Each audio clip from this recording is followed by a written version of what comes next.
Ang umaga ay may amoy ng pag-asa. Iyon ang laging nasa isip ni Marian tuwing sasalubungin niya ang unang sinag ng araw mula sa maliit nilang bintana sa San Roque. Amoy ng bagong saing na kanin, ng sinangag na may bawang, at ng kapeng barako na nagpapagising sa kanyang diwa. Ngunit higit sa lahat, ang umaga para sa kanya ay may amoy ng tatlong anghel na nagbibigay kahulugan sa kanyang paghinga. Inay, si Jo Mary po, inaagaw iyong pandesal ko, ang reklamo ni Joseph, ang panganay sa kanyang kambal na tatlo, habang nakasimangot na itinuturo ang kapatid. Sa edad na 7, si Joseph na ang pinakaseryoso sa kanila. Ang kanyang mga mata ay laging tila may malalim na iniisip. Hindi totoo, inay. Siya kaya ang kumuha ng palaman ko, ganting sigaw naman ni Jo Mary, ang gitna, na may tsokolating nakapahid sa gilid ng kanyang bibig. Siya ang pinakamakulit, ang laging may dala ng tawanan at kaunting gulo sa kanilang simpleng bahay kubo. Si Jovan, ang bunso at ang pinakamalambing, ay tahimik lang na nakayakap sa bewang ni Marian, isinisingit ang kanyang mukha sa duster ng ina. Inay, kiss po, mahinang bulong nito. Napangiti si Marian. Isang ngiti na kayang pawiin ang lahat ng pagod sa kanyang katawan at kaluluwa. Maingat niyang binitiwan ang sandok at yumuko para hagkan ang malambot na pisngi ni Jovan. Pagkatapos ay ginulo niya ang buhok ni na Joseph at Jo Mary. Hay, kayong dalawa. Hati na lang kayo sa natitirang pandesal. Mamaya, bibili ulit si inay sa palengke. Sila ang kanyang mundo. Ang kanyang tatlong kayamanan. Sina Joseph, Jo Mary at Jovan. 7 taon na ang nakalipas mula nang sila ay isilang, at 7 taon na rin siyang mag-isang itinataguyod ang mga ito. Hindi naging madali. May mga gabing umiiyak siya sa pagod at pangulila, mga araw na halos hindi niya alam kung saan kukunin ang susunod nilang kakainin. Ngunit sa tuwing makikita niya ang mga mukha ng kanyang mga anak, ang kanilang mga ngiti, ang paraan ng pagtawag nila sa kanya ng iinay, nawawala ang lahat ng hirap. Sila ang kanyang lakas. Sila lang, sapat na. Matapos ang almusal, isa-isa niyang tinirintas ang buhok ng mga ito. Pare-pareho ang haba, pare-parehong itim na itim at bahagyang kulot sa dulo, mana sa kanya. Habang nagsusuklay, hindi niya maiwasang titigan ang mga refleksyon nila sa munting salamin. Nakikita niya ang kanyang sarili sa kanilang mga mata, sa hugis ng kanilang mga ilong. Pero ang panga, ang paraan ng pagngiti, at ang maliliit na nunal sa ilalim ng kanilang mga kanang mata iyon ay galing sa kanya. Sa lalaking matagal na niyang ibinaon sa pinakamalalim na bahagi ng kanyang alaala. Isang mabilis na kirot ang gumuhit sa kanyang dibdib. Mabilis niya itong iwinaksi. Hindi. Hindi ito ang oras para alalahanin ang nakaraan. Ang mahalaga ay ang ngayon. Ang mahalaga ay ang 3 biyaya na nasa kanyang harapan. Inay, ang ganda ng sikat ng araw. Pwede po ba kaming maglaro sa tabi ng ilog mamaya? Tanong ni Jo Mary, ang mga mata ay nagniningning sa pananabik. Ang kanilang bahay ay nakatayo, hindi kalayuan sa pampang ng ilog ng San Roque. Dati, ito ay isang lugar ng kapayapaan para kay Marian. Ngayon, habang pinagmamasdan ang banayad na agos nito mula sa bintana, isang hindi maipaliwanag na kaba ang nagsimulang gumapang sa kanyang puso. Tingnan natin, anak. Medyo dumidilim ang kalangitan, sagot niya, kahit na kanina lang ay napakaliwanag pa ng umaga. Totoo nga.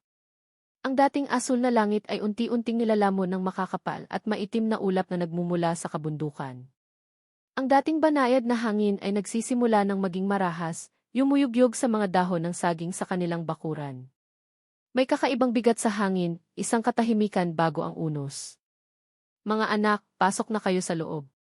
Dito na lang kayo maglaro, utos niya, ang boses ay may bahid na ng pag-aalala. Hindi nagtagal, ang mga unang patak ng ulan ay nagsimulang tumama sa kanilang bubong na yero. Hindi ito ordinaryong ambon. Ang bawat patak ay mabigat, malakas, tila mga batong ibinabato mula sa langit. Sinundan ito ng isang nakabibinging kulog na nagpayanig sa buong kabahayan. Nagtakbuhan ang 3 bata palapit sa kanya, ang kanilang mga mukha ay puno ng takot. Inay, natatakot po ako, sabi ni Jovan, nanginginig ang boses. Niyakap sila ni Marian ng mahigpit. Huwag kayong matakot. Nandito lang si inay. Hindi kayo pababayaan ni inay. Ngunit habang sinasabi niya ang mga salitang iyon, ang sarili niyang takot ay lumalaki. Ang tunog ng ulan ay naging isang sigaw. Ang hangin ay humahagupit, tila isang halimaw na gustong wasakin ang kanilang munting tahanan. At pagkatapos, narinig niya ito, isang tunog na mas nakakatakot pa kaysa sa kulog at hangin.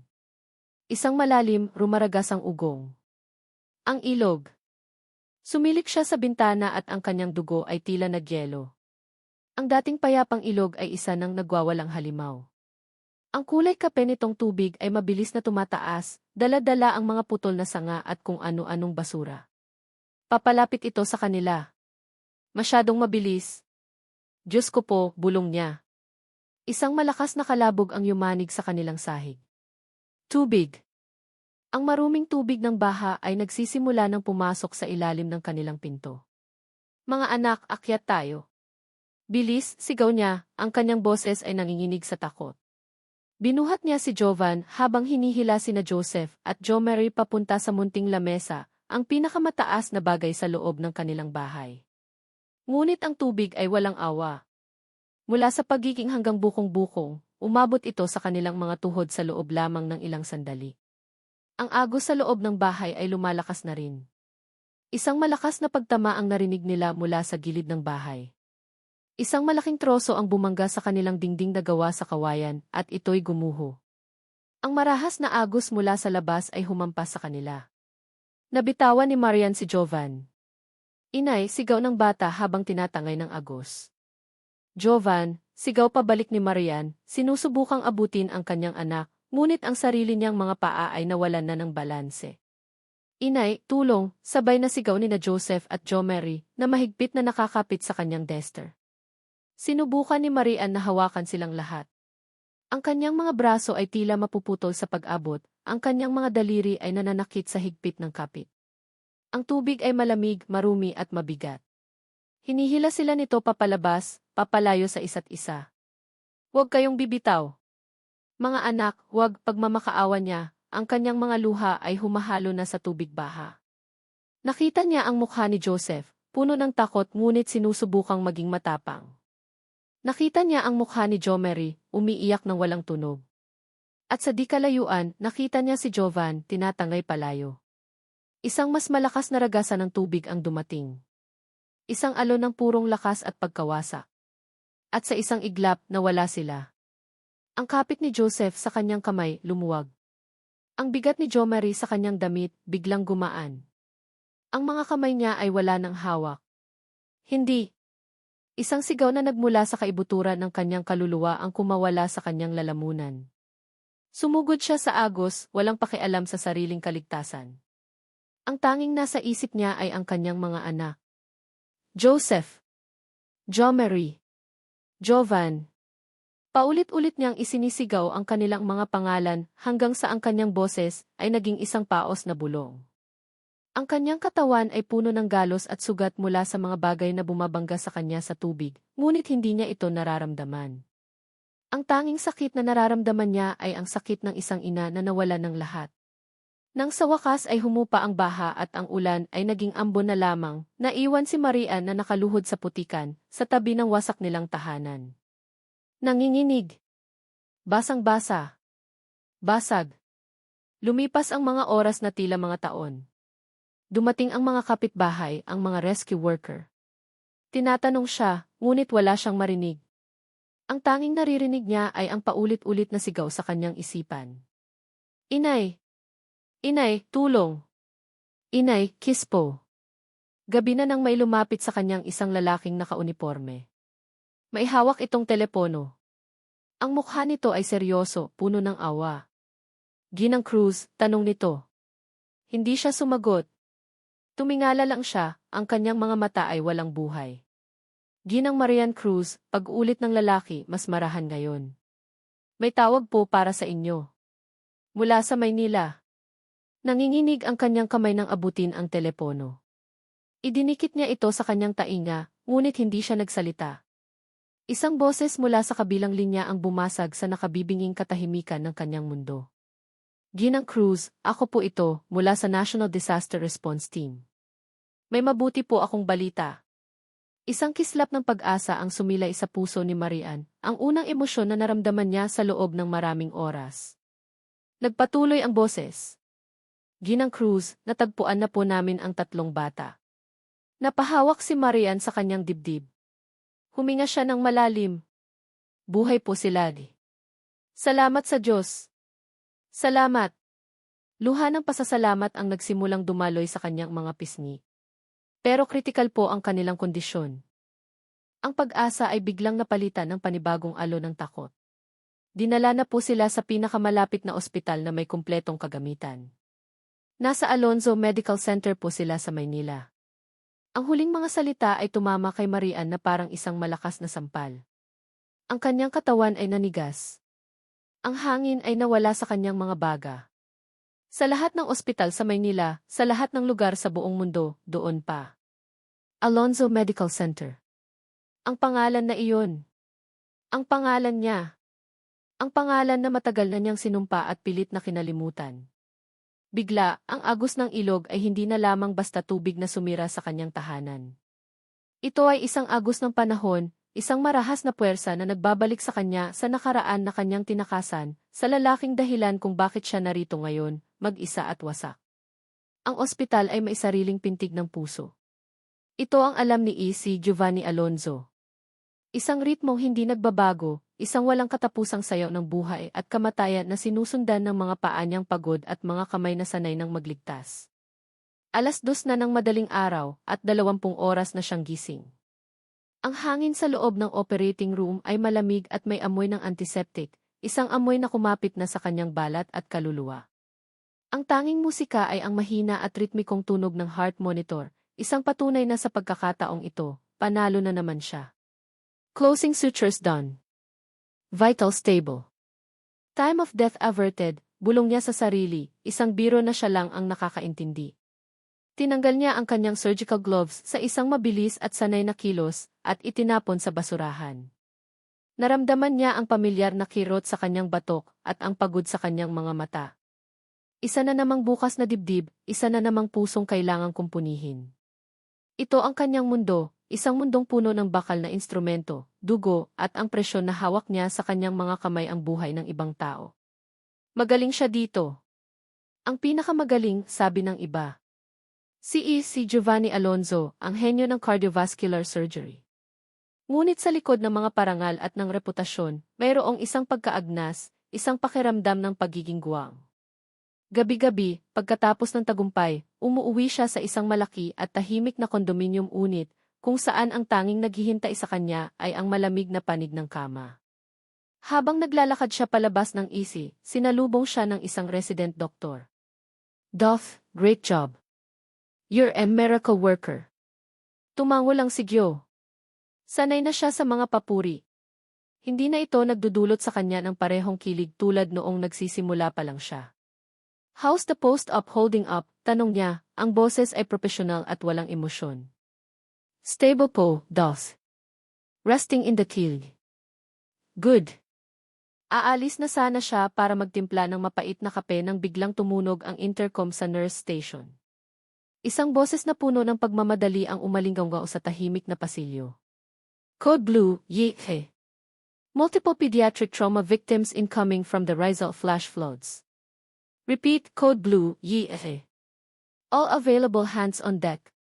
Biglang nagbago ang hangin. Ang pagod sa katawan ni Gyo ay biglang napalitan ng adrenaline. Rizal flash floods. Iyon pala ang dahilan ng walang tigil na ulan kanina. At ngayon, ang mga biktima ay nagsisimula ng dumating.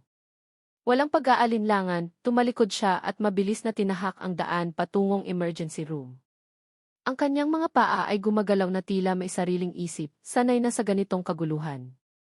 Ang EC ay isang kontroladong impyerno. Mga doktor at nurse na tumatakbo, ang tunog ng mga gulong ng stretcher na humahagibis sa sahig, ang mga sigaw ng utos, at ang mga mahihinang daing ng mga pasyente.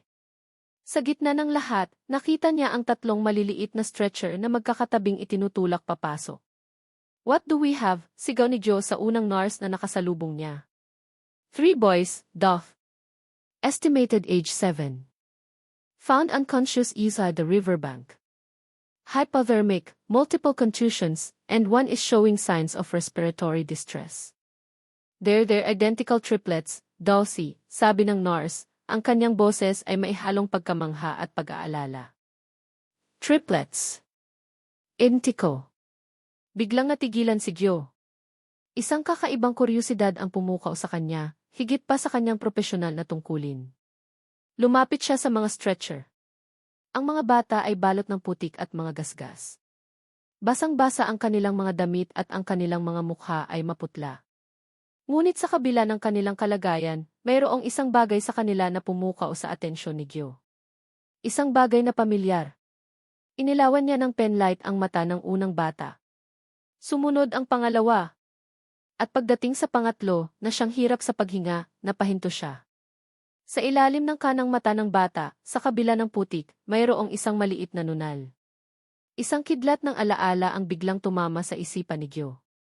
Isang imahe mula sa 7 taon na ang nakalipas, isang dalaga na nakaupo sa damuhan, tumatawa habang sinasabayan ng hangin ang kanyang mahabang buhok. Ang sikat ng araw ay tumatama sa kanyang mukha, at sa ilalim ng kanyang kanang mata ay mayroon ding ganoong nunal. Gyo, balang araw, kapag nagkaanak tayo, sana kamukha mo, sabi nito sa kanya, ang boses ay puno ng pangarap. Hindi, sagot niya habang hinahawi ang buhok nito mula sa kanyang mukha.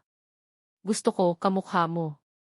Para araw-araw, mayroon akong 3 bersyon ng ngiti mo na sasalubong sa akin. Ang ngiti ni Marian. Napailing si Gyo, pilit na iwinawaksi ang multo ng nakaraan. Impossible. Nagkakataon lang ito.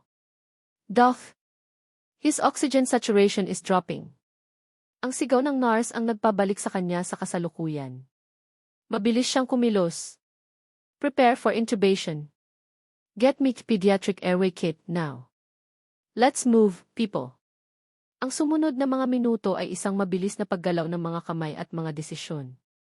Sa gitna ng kaguluhan, habang inililigtas niya ang buhay ng batang may nunal sa ilalim ng mata, hindi niya maalis sa kanyang isipan ang pakiramdam na iyon. Isang koneksyon na hindi niya maipaliwanag.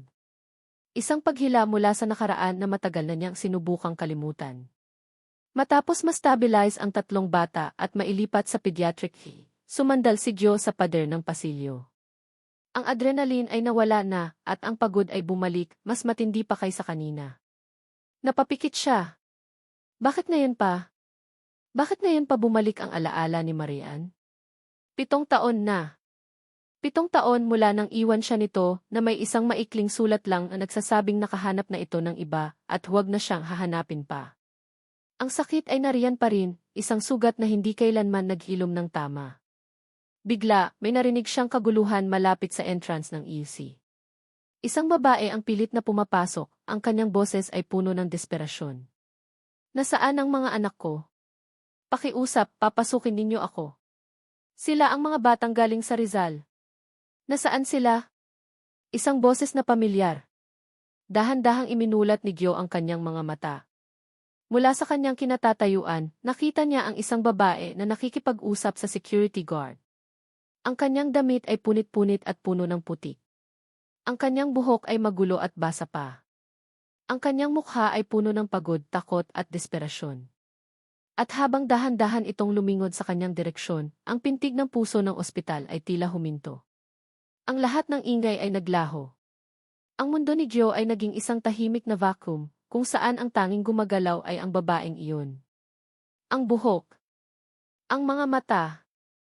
Ang panga. Ang nunal. Kahit na nabago ng panahon at ng hirap, kahit na ang dating ningning sa kanyang mga mata ay napalitan ng pighati, kilalang-kilala niya ang mukhang iyon. Ang mukhang bumibisita sa kanyang mga panaginip. Ang mukhang dahilan ng guwang sa kanyang dibdib. Ang babaeng ina ng 3 batang kamukha niya. Ang babaeng sumira sa kanyang puso. Dahan-dahan itong naglakad papasok, at ang mga mata nila ay nagtagpo sa gitna ng abalang pasilyo. Nakita ni Gyo ang pagbabago sa mukha nito, ang pag-aalala para sa mga anak ay biglang nahaluan ng pagkabigla, ng gulat, ng isang emosyon na hindi niya mabasa. Tila nakakita ito ng multo. Ang distansya sa pagitan nila ay tila 1,000 taon ng mga nonsent na tanong at mga luhang hindi iniyak. Humakbang ito pali, tila nasaktan sa kanyang nakita. Ang kanyang mga mata, na kanina'y puno ng takot, ay biglang nanlamig, nagtayo ng isang pader na kasing taas at kasing tibay ng dati. Ang kanyang boses, nang sa wakas ay lumabas, ay nanginginig ngunit puno ng tinik. Anong ginagawa mo dito? Ang tanong ay tumama kay Gio na parang sampal. Ang lahat ng lakas sa kanyang katawan ay tila naubos. Ang pangalan nito ay namuo sa kanyang lalamunan, isang salitang hindi niya nabigkas sa loob ng 7 taon, at ngayon ay lumabas bilang isang halos hindi marinig na bulong, puno ng gulat at ng isang pananabik na hindi niya inaasahan. Marian. Ang pangalan niya, na binigkas mula sa kanyang mga labi, ay isang laso na muling gumapang sa ugat ni Marian. 7 taon. 7 taon niyang sinubukang burahin ang tunog ng boses na iyon, ang imahe ng mukhang iyon, ang alaala ng sakit na idinulot nito. Ngunit sa isang iglap, narito na naman ang lahat, bumabalik na parang isang bangungot na ayaw magising. Marian? Hindi niya pinansin ang tanong sa mga mata ni Giovanni. Hindi niya pinansin ang gulat, ang pagkalito, ang bahid ng isang damdamin na minsan niyang pinaniwalaan. Ang tanging nakikita niya ay ang lalaking kumakatawan sa lahat ng kanyang tinakasan. Ang Alonzo sa pangalan ng ospital na ito ay hindi nagkataon lamang. Sila ang may-ari. Ang pamilya na hindi kailanman tumanggap sa kanya. Ang pamilyang dahilan kung bakit siya umalis.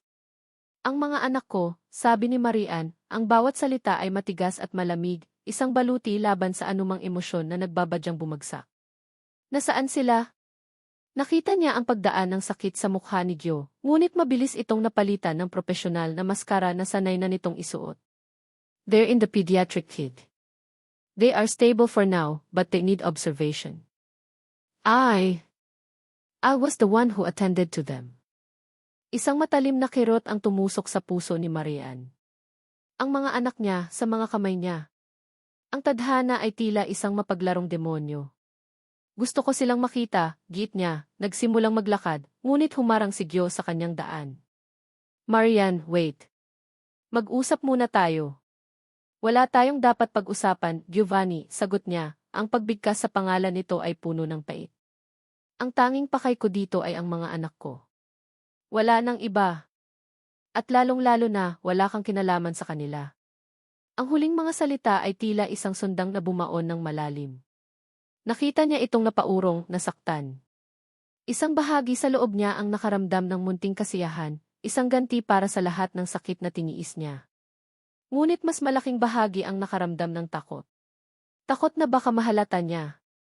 Takot na baka makita niya ang sarili niya sa mga mukha ng mga bata. Hindi mo ba ako tatanungin kung anong nangyari sa loob ng 7 taon? Tanong ni Gio, ang boses ay mahina, halos isang pakiusap. Humarap sa kanya si Marian, ang kanyang mga mata ay nag-aapoy sa galit na matagal ng kinimkim. Para saan pa? Malinaw ang lahat sa sulat na iniwan mo. Pinili mo ang pangarap mo. Pinili mo ang pamilya mo. At ako, kasama ng ako, umalis. Tapos na ang kwento. Ngayon, kung papayag ka, gusto ko nang makita ang mga anak ko. Sulat! Anong sulat? Pagtataka ni Gio. Ikaw ang nang iwan, Marian. Ikaw ang umalis ng walang paalam. Ang kanilang pagtatalo ay nagiging mas mainit, mga bulong na puno ng akusasyon sa gitna ng abalang pasilyo. Ngunit bago pa man makasagot si Marian, isang doktor na mas bata ang nagmamadaling lumapit sa kanila, ang mukha ay puno ng pag-aalala. Alonzo. Ginang. Agad na naputol ang tensyon sa pagitan nilang dalawa. Lahat ng galit ni Marian ay biglang napalitan ng purong takot. Ano pong nangyari? Ang mga anak ko. Ang dalawa po ay stable, paliwanag ng batang doktor, humihingal. Pero yung bunso, si Jovan, he's bleeding internally. We need to operate. At kailangan niya ng agarang pagsasali ng dugo. Ang problema po, B-negative ang blood type niya. Napakabihira po niyan. Ang mundo ni Marian ay gumuho sa pangalawang pagkakataon sa loob ng 24 na oras. B-negative. Ang dugo niya. Ang dugo ng lalaking nasa harapan niya. Kunan ninyo ako, mabilis niyang sabi. B-negative din ako. Umiling ang doktor. We already checked your records, Ginang Cruz. You are B-negative. But you've lost a lot of blood yourself during the flood, and your hemoglobin count is too low. Hindi po kayo pwedeng kunan. It's too risky for you. Ang blood bank natin, naubusan na rin ang stock dahil sa dami ng biktima ng baha. Ang bawat salita ay isang pako na ibinabaon sa dibdib ni Marian. Hindi. Hindi maaari. Ano-anong gagawin natin? Tanong niya, ang kanyang boses ay basag na. Ang batang doktor ay tumingin kay Gyo, pagkatapos ay bumalik kay Marian. Ang pinakamabilis na paraan para makahanap ng kompatible donor, lalo na sa mga kasong ganito, ay ang mga immediate family members. Ang ama. Naramdaman ni Marian ang pagkawala ng lahat ng hangin sa kanyang baga. Ang mga mata ng batang doktor ay puno ng propesyonal na pag-aalala, ngunit para kay Marian, ito ay isang hatol. Doon, sa gitna ng takot at desperasyon, nagsalita si Giovanni. Ang kanyang boses, hindi na nagtatanong o nagmamakaawa, kundi puno ng biglaang otoridad at determinasyon. Test me, sabi niya, nakatingin hindi sa doktor, kundi diretso sa mga mata ni Marian. Ang dalawang salitang iyon ay tumago sa lahat ng pader na itinayo ni Marian. Alonzo, binegative din po kayo, sabi ng batang doktor, tila nagulat. Pero para makasiguro sa compatibility at para na rin sa legal records, kailangan po natin ng exit test. Katahimikan. Isang mabigat at makapal na katahimikan ang bumalot sa kanilang tatlo. Ang tanging maririnig ay ang malayong tunog ng mga monitor at ang mabilis, takot na paghinga ni Marian. Ito na. Ang sandaling kinatatakutan niya sa loob ng 7 taon.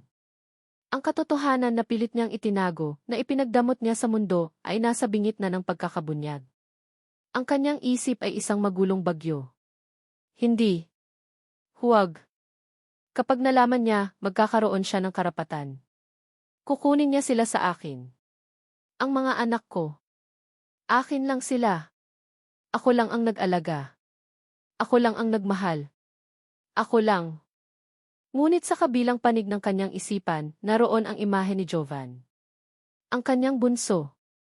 Ang kanyang malambing na anak na nakahiga ngayon sa isang kama ng ospital, lumalaban para sa kanyang buhay. Ang pride niya laban sa buhay ng kanyang anak. Ang nakaraan niya laban sa kinabukasan ng kanyang anak. Walang pag-aalinlangan, si Gyo ang unang kumilos.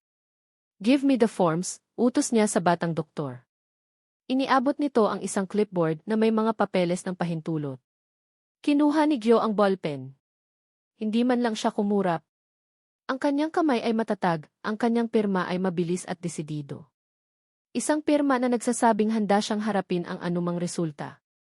Pagkatapos, iniabot niya ang clipboard kay Marian. Ang lahat ng mata ay nasa kanya. Ang mga mata ni Gyo, puno ng isang hindi maipaliwanag na intensidad. Ang mga mata ng batang doktor, puno ng pag-asa. Ang mga mata ng mga nurse na napahinto sa kanilang ginagawa, na tila nararamdaman ang bigat ng sandaling iyon. Ang buong ospital ay tila tumahimik, naghihintay sa kanyang desisyon. Tumingin si Marian sa clipboard. Ang puting papel. Ang itim na tinta. Isang pirma lang ang kailangan. Isang pirma na magliligtas sa kanyang anak, ngunit sisira naman sa mundong binuo niya ng mag-isa. Naramdaman niya ang panlalamig ng kanyang mga kamay. Ang pagyanig ng kanyang mga tuhod. Tumingin siya kay Gyo, at sa mga mata nito, wala siyang nakitang paghusga. Ang nakita niya ay ang parehong determinasyon na nakita niya sa salamin tuwing umaga, ang determinasyon ng isang magulang na gagawin ang lahat para sa kanyang anak. Dahan-dahan, nanginginig, iniabot niya ang kanyang kamay. Ang mga daliri niya ay halos hindi maisara sa paligid ng malamig na plastik ng ballpen. Ang bawat tibok ng kanyang puso ay isang malakas na dagundong sa kanyang tainga. Para kay Jovan, sabi niya sa kanyang sarili. Para sa mga anak ko. Huminga siya ng malalim at ang dulo ng ballpen ay sumayad sa papel. Ang paghihintay ay isang uri ng laso na dahan-dahang kumakalat sa sistema. Para kay E.C. Giovanni Alonzo, na sanay sa bilis at katiyakan ng operating room, ang paghihintay ay isang impyerno. Nakaupo siya sa kanyang malinis at modernong opisina, ngunit hindi siya mapakali. Ang tasa ng kapeng kanina pa niya tinitimpla ay malamig na, hindi man lang nagalaw. Ang mga papeles sa kanyang lamesa, mga medical journal na dati kinahuhumalingan niya, ay tila mga blankong papel na walang kahulugan. Paulit-ulit na naglalaro sa kanyang isipan ang eksena kanina. Ang pirma ni Marian. Ang nanginginig nitong kamay, ang mga matang puno ng pag-aatubili at takot. At ang galit. Ang galit na nakita niya sa mga matang iyon, isang galit na tila mas malalim pa kaysa sa pag-iwan nito sa kanya. Malinaw ang lahat sa sulat na iniwan mo. Anong sulat? Ang tanging sulat na natatandaan niya ay ang sulat na iniwan nito para sa kanya. Isang maikli, walang pusong paalam na dumurog sa kanyang mundo. Paulit-ulit niya itong binasa noon hanggang sa makabisado niya ang bawat salita, hanggang sa ang papel ay nalukot na sa luha at galit. Nakahanap na ako ng iba. Huwag mo na akong hahanapin pa. Simple. Brutal. Epektibo. Pero ngayon, inaakusahan siya nito. Tila ba sila ay nasa dalawang magkaibang kwento na may parehong masakit na katapusan. Tumayo si Gyo at nagsimulang maglakad-lakad sa loob ng kanyang opisina. Ang kanyang mga kamay ay nasa likod, isang kilos na ginagawa niya kapag malalim ang iniisip. Tumingin siya sa malaking bintana na nagpapakita sa kumikinang na mga ilaw ng syudad. Ang syudad na ito ang naging saksi sa kanyang tagumpay. Dito niya ibinuhos ang lahat ng kanyang oras, lakas, at pangarap matapos siyang iwan ni Marian. Ginawa niyang panangga ang kanyang karera, isang pader para hindi na muling masaktan. At naging matagumpay siya. Nakamit niya ang lahat ng gusto niya, pera, respeto, katanyagan. Pero bakit ngayon, sa pagbabalik ni Marian, ang lahat ng iyon ay tila walang halaga? Bakit ang isang tingin lang mula sa mga mata nitong puno ng galit ay kayang sirain ang lahat ng pader na itinayo niya? Isang katok sa pinto ang pumutol sa kanyang pag-iisip. Come in. Pumasok ang isang medtech, may hawak na isang selyadong brown envelope. Ang mukha ng babae ay propesyonal, ngunit hindi nakatakas sa mga mata ni Gyo ang bahid ng kuryosidad dito. Alam ng buong ospital. Ang chismis ay tiyak na kumakalat na parang apoy. Ang henyong si E.A. Alonzo, ang babaeng mula sa kanyang nakaraan, at ang tatlong batang nasa bingit ng kamatayan. Doff, the results of the self-analysis, sabi ng medtech, inyabot ang sober. Kinuha ito ni Gyo. Ang sobre ay tila mas mabigat kaysa sa inaasahan niya. Thank you. Nang makaalis na ang medtech, tinitigan ni Gyo ang sobre. Ang pangalan niya ay nakasulat sa labas, kasama ng mga pangalan ni Marian Cruz at Jovan Cruz.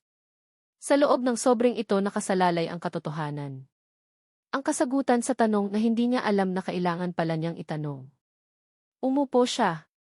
Dahan-dahan niyang pinunit ang sobre, ang tunog ng napupunit na papel ay nakabibinggi sa katahimikan ng kanyang opisina. Inilabas niya ang isang kapirasong papel. Ang kanyang mga mata ay mabilis na hinanap ang mga numerong magdidikta sa kanyang kinabukasan. Probability paternity, 79.9%. Ang mga numero ay malamig at klinikal. Ngunit ang epekto nito sa kanya ay tila isang pagsabog. Nabitawan niya ang papel. Sumandal siya sa kanyang upuan, ang kanyang paghinga ay biglang naging mababaw. 79.9%. Walang duda. Walang pagkakamali. Siya ang ama. Ang mga bata, ang tatlong batang kamukha niya ay mga anak niya. Isang alon ng nag-uumpugang emosyon ang humampas sa kanya. Una ay ang galit. Isang nag-aalab, mapanirang galit. Niloko niya ako. 7 taon. 7 taon niyang ipinagkait sa akin ang katotohanan. Habang ako ay nagluluksa sa pag-aakalang iniwan niya ako para sa iba, siya pala ay dinadala ang mga anak namin. Habang ako ay nagpapakapagod para makalimot, siya ay nag-iisa na nag-aaruga sa kanila. Ang sakit ng pagkakataksil ay mas matindi pa kaysa sa sakit ng pag-iwan. Ngunit sa ilalim ng galit, mayroong isang mas malalim at mas masakit na damdamin, ang panghihinayang. Bigla, bumalik sa kanyang alaala ang isang hapon sa ilalim ng puno ng mangga sa probinsya ni Marian. Ang hangin ay sariwa at ang kanyang buhok ay may amoy ng sampagita. Gyo, balang araw, kapag nagkaanak tayo, gusto ko isang buong basketball team. Biro nito, ang tawa ay parang musika. Umiti siya at niyakap ito. Hindi. 3 lang ang gusto ko. Para araw-araw, mayroon akong 3 bersyon ng ngiti mo na sasalubong sa akin. Ang pangakong iyon. Ang pangarap na iyon. Ang pangarap na akala niya ay ninakaw sa kanya, ngunit ang totoo pala ay nagkatotoo nang hindi niya nalalaman. 7 taon. 7 taon ng kanilang unang mga ngiti. 7 taon ng kanilang unang mga hakbang. 7 taon ng kanilang unang mga salita. 7 taon ng mga kaarawan ng Pasko, ng mga gabing mailagnat, ng mga takot sa dilim. 7 taon na nawala sa kanya. Mga alaala na hindi na niya maibabalik. Ang galit ay dahan-dahang napalitan ng isang nakalulunod na kalungkutan. Dinampot niya ang resulta at binasa itong muli. 79.7%. Ngayon, ang mga numero ay hindi na isang akusasyon, kundi isang responsibilidad. Isang pananagutan. Tumayo si Gyo, ang kanyang mga tuhod ay medyo nanginginig pa, ngunit ang kanyang mga balikat ay dahan-dahang tumuwid. Ang pagkalito ay nawala na. Ang kalungkutan at galit ay nariyan pa, ngunit sa ibabaw ng lahat, may isang bagong damdamin na nabuo, determinasyon. Hindi na mahalaga ang nakaraan. Hindi na mahalaga kung sino ang may kasalanan. Ang mahalaga ay ang ngayon. Ang 3 buhay na nakasalalay sa kanya. 3 maliliit na piraso ng kanyang pagkatao na nasa kabilang silid lamang. Hindi na siya ang Alonzo, ang henyong siruhano. Siya na ngayon si Papa. Si Itay. Si Daddy. Isang ama. Lumabas siya ng kanyang opisina at naglakad patungo sa piko. Ang bawat hakbang niya ay mas mabigat, mas mailayunin. Huminto siya sa labas ng salaming bintana at pinagmasdan ang 3 maliliit na kama. Nakahiga roon sina Joseph, Jo-Mary at Jovan. Ang mga katawan nila ay konektado sa iba't ibang makina na umuugong at kumikislap. Ngunit sa unang pagkakataon, hindi ang mga monitor ang tiningnan ni Gyo.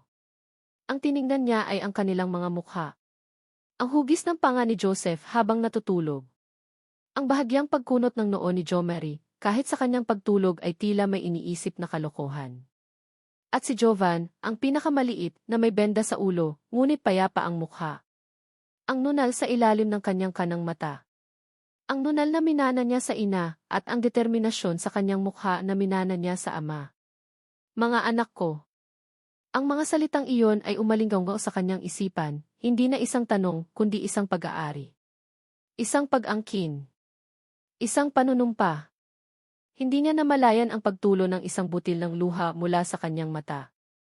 Mabilis niya itong pinunasan. Hindi ito ang oras para sa kahinaan. Ito ang oras para sa lakas. Hinanap ng kanyang mga mata si Marian. Nakita niya itong nakaupo sa isang sulok ng waiting area, nakayuko, ang kanyang mga balikat ay nanginginig sa tahimik na pag-iyak. Mukha siyang maliit, kaawa-awa at nag-iisa. Ang galit na naramdaman niya kanina ay biglang naglaho, napalitan ng isang kakaibang pagkaawa at proteksyon. Nilapitan niya ito. Hindi siya nagsalita. Inilapag lang niya ang resulta ng ECG test sa bakanting upuan sa tabi nito. Tumingala si Marian, ang kanyang mga mata ay pula at namamaga. Nakita niya ang papel. Nakita niya ang resulta. Walang salitang namutawi sa kanyang mga labi, ngunit ang kanyang mga mata ay nagsasabi ng lahat, takot, pagkatalo at panibagong galit. Tumayo ito, tila handang tumakbo, handang ituloy ang pagtakas na sinimulan niya 7 taon na ang nakalipas. Ngunit sa pagkakataong ito, hindi na siya papayag. Hindi ako aalis, Marian, sabi ni Gyo, ang kanyang boses ay kalmado ngunit may bigat na bakal. Ang bawat salita ay pinag-isipan, bawat pantig ay isang bato na inilalatag para sa pundasyon ng kanilang bagong katotohanan. Mga anak ko sila. Tumingin siya diretso sa mga mata nito, hinahayaan itong makita ang lahat ng determinasyon sa kanyang kaluluwa. Mula ngayon, parte na ako ng buhay ninyo, sa ayaw mo man o sa gusto. Sa ayaw mo man o sa gusto. Ang mga salitang iyon ay naging isang pader na biglang itinayo sa pagitan ni Marian at ng kanyang nakaraan. Sa loob ng ilang araw, ang banta ni Giovanni ay naging isang di maikakailang katotohanan. Nariyan siya. Palagi. Ang kanyang presensya ay kasing tindi ng amoy ng antiseptic sa mga pasilyo ng ospital. Hindi mo man laging nakikita, ngunit alam mong nariyan lang, nakakapit sa hangin. Sa umaga, siya ang nagdadala ng kape para kay Marian, kahit na hindi niya ito ginagalaw. Sa tanghali, siya ang nakikipag-usap sa mga doktor tungkol sa progreso ng mga bata, gamit ang mga terminong medikal na hindi maintindihan ni Marian, na nagpaparamdam sa kanya na siya ay isang tagalabas sa kalagayan ng sarili niyang mga anak. At sa gabi, kapag ang mga bata ay nagigising mula sa masamang panaginip, si Gyo ang unang sumasalo sa kanilang mga takot, ang kanyang malaki at mainit na kamay ang humahaplos sa kanilang mga noo. Nakakainis. Iyon ang salitang laging nasa isip ni Marian. Nakakainis ang paraan ng pag-upo niya sa tabi ng kama, tila ba may karapatan siya. Nakakainis ang paraan ng pagtingin niya sa mga bata, isang tingin na puno ng pagkamangha at pagsisisi. At higit sa lahat, nakakainis na sa kabila ng lahat ng galit ni Marian, may isang maliit, taksil na bahagi sa kanyang puso na nakakaramdam ng ginhawa. Isang gabi, habang mahimbing na natutulog sina Joseph at Jovan, si Jomari naman ay hindi mapakali. Inay, hindi po ako makatulog, bulong nito. Bakit, anak? Tanong ni Marian, hinahaplos ang buhok nito.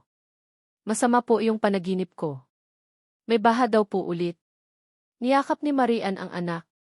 Bago pa siya makapagsalita, narinig niya ang boses ni Gyo mula sa kabilang panig ng kama. Gusto mo ba ng kwento? Tumingin si Jomari kay Gyo, ang mga mata ay puno ng kuryosidad. Tumango ito. Napaismid si Marian sa kanyang isipan. Ano namang alam nito sa pagkukwento?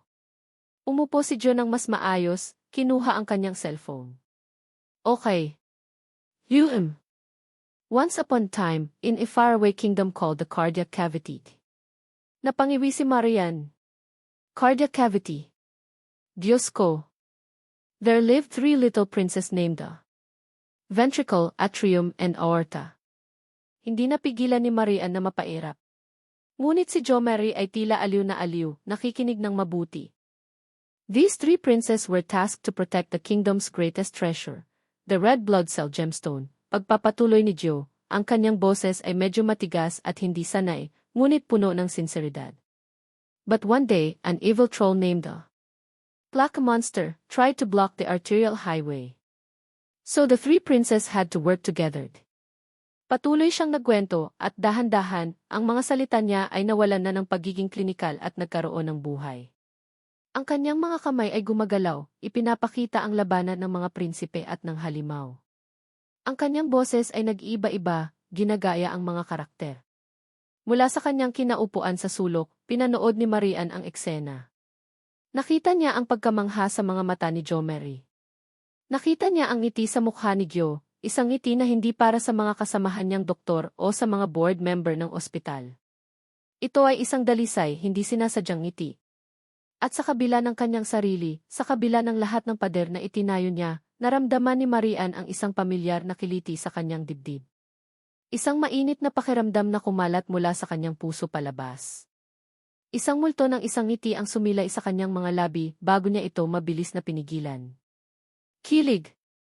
Ang salitang matagal na niyang hindi naramdaman. Ang damdaming akala niya ay namatay na kasama ng kanyang nakaraan. Nakatulugan na ni Jomari ang kwento, ang kanyang mukha ay payapa na. Dahan-dahang kinumutan ni Gyo ang bata. Nang tumingin ito sa direksyon ni Marian, mabilis niyang ibinaling ang kanyang tingin sa isang lumang magasin na kanina pa niya hawak. Naramdaman niya ang init sa kanyang mga pisngi. Kinabukasan, habang ginigising niya si Joseph, tinanong siya nito ng isang tanong na nagpatigil sa kanyang mundo. Inay, sabi ng bata, ang kanyang seryosong mga mata ay nakatitig sa kanya. Siya po ba ang papa namin? Ang tanong ay simple, ngunit ang bigat nito ay parang isang bundok na bumagsak sa balikat ni Marian. Nanigas siya. Ang kanyang dila ay tila nagkandabuhol-buhol. Tumingin siya kay Gyo, nakasalukuyang nakikipag-usap sa isang nurse sa labas ng silid. Anak, kisimula niya, hindi alam kung paano sasagutin. Paano mo ipapaliwanag ang 7 taon ng kasinungalingan at sakit sa isang bata? Ngunit bago pa niya mahanap ang mga salita, isang tunog ang pumutol sa katahimikan ng umaga. Tak! Tak! Tak! Ang tunog ng mamahaling takong na tumatama sa makintab na sahig ng ospital. Isang tunog na papalapit, may otoridad at puno ng lamig. Kilala ni Marian ang tunog na iyon. Kahit ilang dekada pa ang lumipas, hinding-hindi niya malilimutan ang tunog na iyon. Biglang bumukas ang pinto. Pumasok si Doña Elvira Alonzo. Kung ang presensya ni Gyo ay parang antiseptic, ang presensya ng kanyang ina ay parang yelo. Dala nito ang isang lamig na kayang palamigin ang buong silid.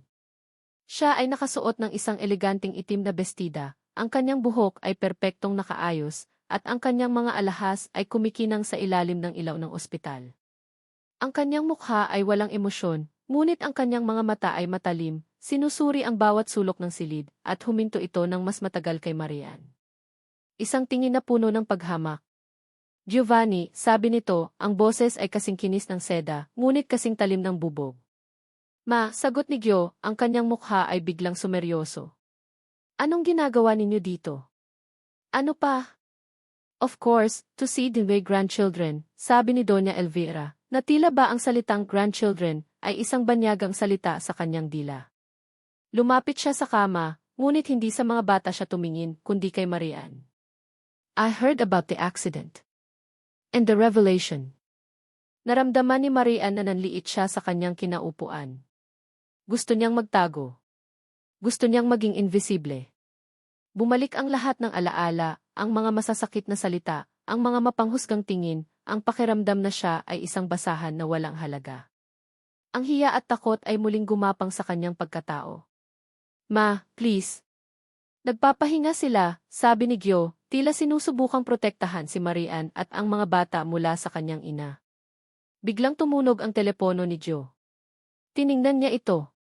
Excuse me, I need to take this. It's about patient.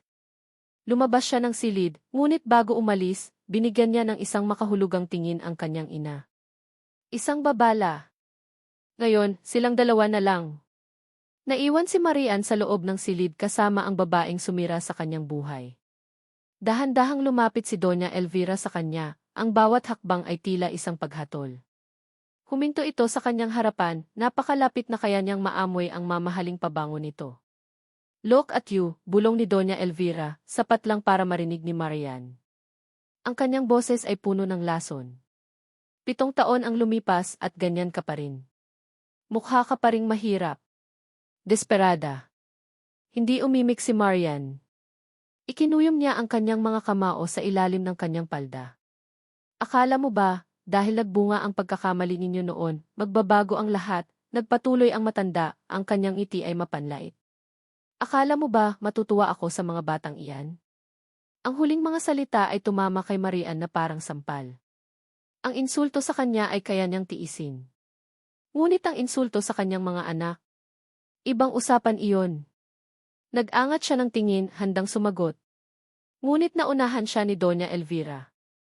Lumapit pa ito ng kaunti, ang mukha ay malapit sa kanyang tainga. Ang boses nito ay naging isang malamig at nakamamatay na bulong. Huwag mong isipin na dahil lang may mga bata ay tatanggapin kita sa pamilya namin. Isang pagkakamali ka noon at habang buhay kang magiging isang pagkakamali. Ang mga salita ay bumaon sa puso ni Marian, pinatay ang anumang natitirang kislap ng pag-asa o kilig na naramdaman niya kanina. Sa isang iglap, bumalik ang lahat ng sakit, ang lahat ng takot. Siya na naman ang batang babae mula sa probinsya, na walang laban sa kapangyarihan at kalupitan ng mga Alonzo. Naiwan siyang nakatulala, hindi makagalaw, habang si Doña Elvira ay tumalikod at lumabas ng silid na tila walang nangyari, kasabay ng pagbalik ni Gyo. Mayroong mali. Iyon ang naramdaman ni Giovanni pagpasok niyang muli sa silid. Ang kanyang ina ay palabas na, may isang matagumpay na ngiti sa mga labi na pilit tinatago. Sa kabilang banda, si Marian ay nakaupo sa sulok, ang kanyang mukha ay kasing putla ng mga kumot ng ospital. Ang munting kislap na nagsimulang makita ni Gyo sa mga mata nito nitong mga nakaraang araw, isang pinaghalong inis at siguro, konting pag-asa, ay ganap na namatay. Ang pader na akala niya ay nagsisimula ng gumuho ay muling itinayo, mas mataas at mas matibay kaysa dati. Ma, anong sinabi mo sa kanya? Tanong agad ni Gyo, hinarang ang kanyang ina sa may pinto. Wala, sagot ni Doña Elvira, itinuwid ang kanyang bestida. I just formally welcomed her to the family. After all, she's the mother of Isvay grandchildren. May diin sa salitang mother na para bang iyon lang ang halaga ni Marian sa mundo. Hindi naniwala si Gyo. Nakita niya ang takot sa mga mata ni Marian, ang parehong takot na nakita niya rito 7 taon na ang nakalipas, noong unang beses niya itong ipinakilala sa kanyang ina. Hindi ako naniniwala sa inyo, Mariing, sabi ni Gyo. Sinabi ko na sa inyo, maakin sila. Mga anak ko sila. At si Marian ang ina nila. Kung hindi ninyo kayang igalang iyon, mas mabuting huwag na lang kayong bumalik dito. Ang mukha ni Doña Elvira ay bahagyang nagbago, nasaktan sa sinabi ng anak. Ngunit mabilis itong nakabawi. Bakit mo pa siya pinagtatanggol, Giovanni? Iniwan ka niya. Siya ang umalis. Siya ang may kasalanan kung bakit ka nagdusa ng 7 taon. Ang mga salita ng kanyang ina ay isang pamilyar na refrain, isang kantang paulit-ulit niyang narinig at pinaniwalaan. Pero ngayon, habang nakatingin siya kay Marian na tahimik na nagdurusa sa sulok, mayroong isang bahagi sa kanya na nagsimulang magduda. Hinala. Isang maliit na binhi na itinanim ng mga akusasyon ni Marian kanina. Malinaw ang lahat sa sulat na iniwan mo. Kailangan ko nang umalis, sabi ni Doña Elvira, at tuluyan ng lumabas. Naiwan si Gio sa isang silid na puno ng tensyon. Sinubukan niyang lapitan si Marian, ngunit tiningnan lang siya nito na para bang isa siyang estranghero, o mas malala pa, isang kaaway. Walang salitang namutawi sa pagitan nila. Ang katahimikan ay mas mabigat pa kaysa sa mga sigawan. Kinagabihan, hindi mapakali si Gio. Ang mga salita ng kanyang ina at ang mga salita ni Marian ay naglalaban sa kanyang isipan. Isang palaisipan na hindi niya mabuo. Kailangan niya ng sagot. Kailangan niya ng isang bagay na totoo. Bigla may naalala siya. Isang litrato. Ang huling litrato nilang dalawa ni Marian, kuha sa ilalim ng puno ng mangga, 1 linggo bago ito nawala. Itinago niya iyon sa isang kahon ng mga lumang gamit sa lumang bahay ng kanilang pamilya sa Quezon City, isang bahay na bihira na nilang puntahan. Kailangan niyang makita iyon. Kailangan niyang paaalalahanan ang sarili niya na minsan, naging totoo sila. Naging masaya sila.